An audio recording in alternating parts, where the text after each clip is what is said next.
Hi అండి, అందరికీ నమస్కారం. వెల్కమ్ టు అవర్ ఛానల్ తెలుగువారి ముచ్చట్లు. ఈరోజు మనం చెప్పుకోబోయే కథ పేరు లంకంత ఇల్లు. రచయిత కె వరలక్ష్మి గారు. ఫోన్ రింగ్ అయింది. హలో ఉమా? అవును, చెప్పండి. ఉమా, గుర్తుపట్టలేదా? నేను శేషుని. చెప్పండి. ఏంటి చెప్పండి చెప్పండి అంటావు? ఈ అండి ఎక్కడి నుంచి వచ్చింది మధ్యలో? చిన్నప్పట్లాగా శేషు అనొచ్చుగా. మాట్లాడుమా. ఏం మాట్లాడను? నా ఉత్తరం అందిందా? ఫోన్లో అన్నీ సరిగ్గా చెప్పలేనని ఉత్తరం రాశాను.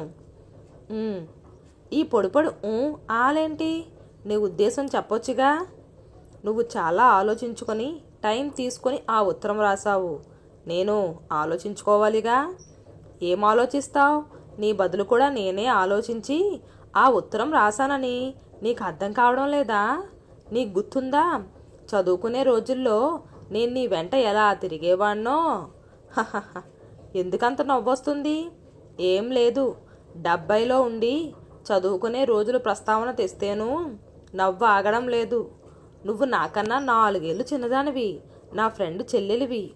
మా నాన్న అడిగినంత కట్నం మీ నాన్న ఇవ్వకపోబట్టి కానీ నువ్వు నా పెళ్ళానివై ఉండేదానివి తెలుసా. అప్పట్లో ఇలా మాట్లాడేదానివి కాదు. మా క్లాస్మేట్ గోపాలంగాడు ఉన్నట్టు ముగ్ధ మనోహరంగా ఉండేదానివి. ఈ వయసులో ముగ్ధత్వము మనోహరము ఎక్కడి నుంచి వస్తాయి? ఎందుకు రావు? నేను బాగాలేనా ఫోటోలో? నువ్వు కూడా బాగున్నావులే. ఆ మధ్య ఓ పెళ్లిలో చూశాను. నువ్వు బాగుంటావులే. మొన్నటి వరకు నీ భార్య నీకు వండి పెట్టి చాకరీ చేసింది కాబట్టి. అయినా ఇప్పటి ఫొటోస్ని నమ్మకూడదులే. ఆవిడ చాకరీ ఊరికే చేసిందా? ఎన్ని నగలు, ఎన్ని పట్టు చీరలు కొనిచ్చాను తనకి. పిల్లల కోసం నేను కూడబెట్టిన ఆస్తులు చూసి గొప్ప సంతృప్తితో పోయింది. వాళ్ళ అంతా హై లెవెల్లో బతుకుతున్నారంటే కారణం నేనే కదా. ఇద్దరిని మంచి ఉద్యోగాల్లో సెటిల్ అయ్యేలా చేశాను. అఫ్కోర్స్ నా ఉద్యోగం అలాంటిదనుకో. అంత సెటిల్ అయిన పిల్లలు ఈ వయసులో నిన్ను చూసుకోవటం లేదా? వాళ్ళేంటి నన్ను చూసేది? లంకంత ఇల్లు, బోలెడంత పెన్షను. మనలో మనమాట చాలా ఫ్లాట్లు కొన్నాను. వాటి మీద అద్దెలు వస్తాయి. నువ్వు ఊహించలేవు అవి ఎంతో తెలిస్తే. చవకలో కొన్ని ఫ్లాట్లు కొని పాడేశాను. వాటి రేట్ ఇప్పుడు కోట్లల్లో ఉంటుంది.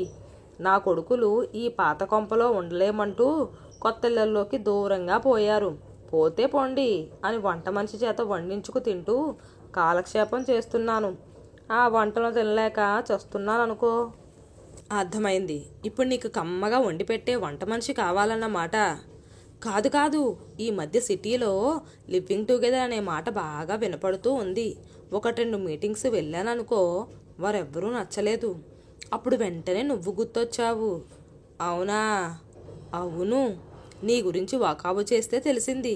పిల్లలు పుట్టకుండానే గోపాలం పోయాడని, అతనికి స్థిరమైన ఉద్యోగం లేక నీ బతుకు వీధిన పడితే ఇప్పటికీ ఇంకా ఓ ప్రైవేట్ స్కూల్లో పంతులమ్మగా కష్టపడుతున్నావని, అందుకే నీకో దారి చూపించాలని.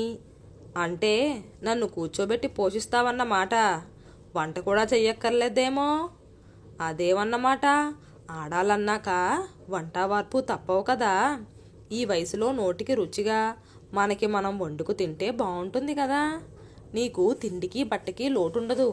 నగలు మాత్రం కోడలిద్దరూ పనిచేసుకున్నారనుకో. ఇప్పుడు నగల మాట ఎందుకులే. నీ హెల్త్ ఎలా ఉంది? ప్రాబ్లమ్స్ ఏం లేవు కదా?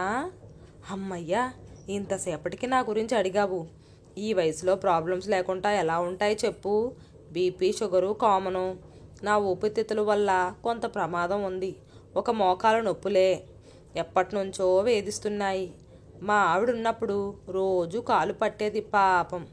కానీ నాకు హెల్త్ కాన్షియస్ ఎక్కువ. 3 నెలలకోసారి అన్ని టెస్టులు చేయించుకొని మందులు వాడుతుంటాను. 6 నెలలకోసారి తిరుపతి వెంకన్న దగ్గరికి వెళ్ళి వస్తూ ఉంటాను. అవునా? ఇంకా నీ హాబీస్ గురించి చెప్పు. హాబీస్ ఏముంటాయి? ఒకప్పుడు బాగా స్మోక్ చేసేవాడిని. డాక్టర్ వద్దన్నాక మానేశాను. వారానికో రోజు 10 మంది స్నేహితులను కలుస్తుంటాం. దానికేముందలే, ఆడవాళ్లే తాగుతున్న రోజులు ఇవి. ఆ రోజు కాస్త స్నాక్స్, వేయించిన జీడిపప్పు లాంటివి సిద్ధం చేసి పెడితే బాగుంటుంది. అన్నట్టు నువ్వు పరిపూర్ణ ఆరోగ్యంతో ఉన్నావు కదా? ఎలాంటి ప్రాబ్లమ్స్ లేవు కదా? ఉంటేయే నువ్వు బాగు చేయిస్తావు కదా. అది కుదరదనుకుంటా. మా చిన్నోడికి అంతా లెక్కే. నాకెంత ఖర్చు అవుతుందో అంత ఇచ్చి మిగతా పెన్షన్ డబ్బు పట్టుకుపోతాడు. అయినా నీకు పెన్షన్ వస్తుందిగా, ఏమంటావోనని ఇందాక ఊరికే అలా అన్నాను. కానీ గవర్నమెంట్ సర్వీస్లో రిటైర్ అయి ఓపిక ఉంది కాబట్టి ప్రైవేట్ స్కూల్లో చేస్తున్నావట కదా. ఓహో, నా గురించి చాలా ఎంక్వైరీ చేశావే. నా ఖర్చులు నేను పెట్టుకొని నీతో సహజీవనం పేరుతో సేవలు చేస్తూ ఉండాలన్నమాట. ఒకవేళ మీ అబ్బాయి పెన్షన్ మొత్తం పట్టుకుపోతే అప్పుడు నేనే నిన్ను పోషించాలన్నమాట. బాగుంది, ఇంకా చెప్పు. చచ్చా, అలా ఎందుకు చేస్తాడు? చెయ్యడు. నీకు భయమేమీ అక్కర్లేదు. నాకు ఆ భయమేమో లేదులే. ఒక మనిషికి ఆ మాత్రం అన్నం పెట్టలేకపోను కానీ అన్ని లెక్కలు చూసుకునే మీ చిన్నబ్బాయి అడిగితే నా గురించి ఏం చెప్తావు? కొత్త వంట మనిషి అనా? నువ్వు చాలా షార్పుమా. అది నువ్వే చెప్పాలి. ఒకసారి ఏమైందంటే, నా భార్య పోయిన ఏడాదికి నా ఇబ్బందులు చూసి మా క్లాస్మేట్ మురళి లేడు, వాడొక సలహా ఇచ్చాడు. తనకు తెలిసిన ఒక పేద విడో ఉందని, చిన్న వయసులో ఉంది కాబట్టి ఓపికగా అన్ని పనులు చేసి పెడుతుందని, ఆమెను పెళ్లాడితే నా తదనంతరం నా పెన్షన్ ఆమెకు జీవనాధారం అవుతుందని, నా కొడుకులిద్దరూ ససేమిరా అన్నారు. ఇన్నిన్ని ఆస్తుల్లో వాటా కావాలని అడిగితే ప్రాబ్లం అయిపోతుందని నాకు అనిపించింది. అందుకే అది వద్దనుకున్నాం. ఉమా, మాట్లాడవేంటి? ఏం మాట్లాడమంటావు? ఒక పేద అమ్మాయికి నీ తరువాత ఒక జీవికను ఏర్పాటు చేయలేకపోయావు. శేషు, దాన్ని స్వార్థం అంటారని తెలుసా నీకు? అసలు ప్రాబ్లం అది కాదు కదా. మళ్ళీ పిల్లలు పుట్టొచ్చు, లేదా ఆ మనిషే ఆస్తి కోసం. ఇంకా ఆపు శేషు, అసహ్యం వేస్తుంది. ఆస్తి ఆస్తి అంటున్నావు. ఆస్తిని వెంట కట్టుకుపోయిన వాళ్ళు ఎవరైనా ఉన్నారా? చూసావా?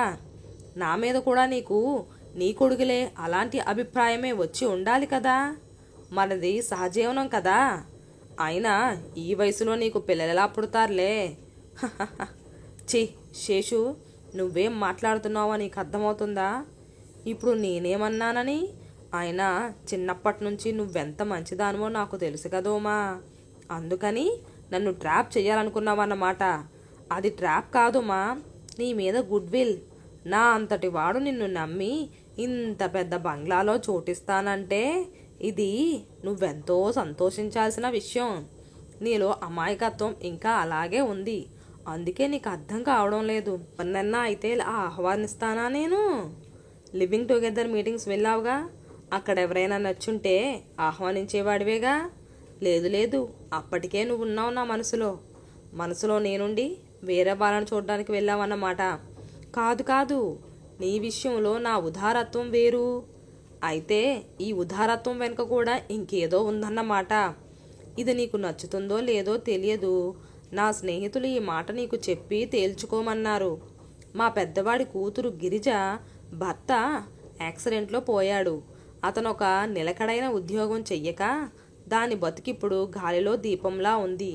నా రిక్వెస్ట్ ఏంటంటే, మనం రిజిస్టర్ మ్యారేజ్ చేసుకుందాం. కీడించి మేలించమన్నారు కదా. నాకేమైనా అయితే నా తదనంతరం నా పెన్షన్ నీ చేతికొస్తుంది కాబట్టి దాన్ని నువ్వు గిరిజకివ్వాలి. అరే ముసలాడా శేషు, నువ్వు నీ స్నేహితులు ఒక్కలాగే ఉన్నారే. ఏంటి ఏమంటున్నావు? సరిగ్గా వినపడలే. మరి నువ్వు చాలా సంపాదించి నీ కొడుకులకి ఇచ్చావు కదా. భర్త పోతే మాత్రం ఆ అమ్మాయికి లోటేంటి? ఆడపిల్లలకి అలాగెలాగో దోచిపెడతాం. పెళ్ళై వెళ్ళిపోతే మీ ఇంటి ఆడపిల్ల పరాదైపోతుందన్నమాట. పోనీ తన కాళ్ళ మీద తను నిలబడేలా చేయొచ్చు కదా. అవన్నీ దానివల్ల కావులే. అంత చదువు తెలివి కూడా లేవు. అయితే మళ్ళీ పెళ్లి చేయండి, లేదా తనకు నచ్చిన వాడితో జీవితం పంచుకొనివ్వండి. చిన్న వయసేనేమో కదా. ఎంత మాట అన్నావు? అలాంటివి మా ఇంటా వంట లేవు. మరిప్పుడు నువ్వు చేయబోతున్నదేంటి?